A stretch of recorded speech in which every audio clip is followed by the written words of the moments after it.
ميناء الريفيين. غنطرحوا سؤال: علاش النظام العلوي، يعني النظام العلوي كيرغب في تهجير الريفيين من ارضهم؟ هذا هو السؤال. شنو هي التخوفات اللي كيشكلوا هاد الريفيين للنظام العلوي باش كيمارس عليهم التهجير القسري، كيخرجوا من ارضهم؟ باش خايف هاد النظام المخزني العلوي من هاد الريفيين؟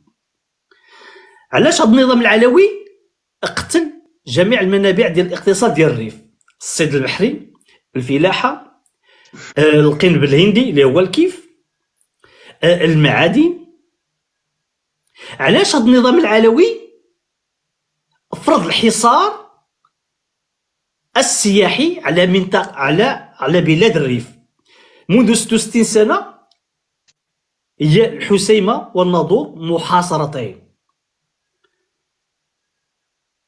واش كيعرفوا الريفيين اللي خلقوا في طنجة ولا اللي خلقوا في اوروبا ولا اللي خلقوا في تطوان ولا اللي خلقوا في اماكن اخرى خارج الريف، خارج جبال الريف، واش كيعرفوا بان كاين مناطق في بلاد الريف انها منكوبه، لا طريق لا مدرسه لا مستوصف؟ النساء باقي كيمشيو على الحمار باش يوصلوا للسبيطار يولدوا، وعندنا فيديوهات ان عديد من النساء ماتوا على الطرقان قبل يوصلوا للسبيطارات. واش كيعرفوا ان هاد الريفيين اللي كيتكلموا العربيه، واش كيعرفوا النظام العلوي فرض واحد السياسه ديال الحصار الفلاحي على الريفيين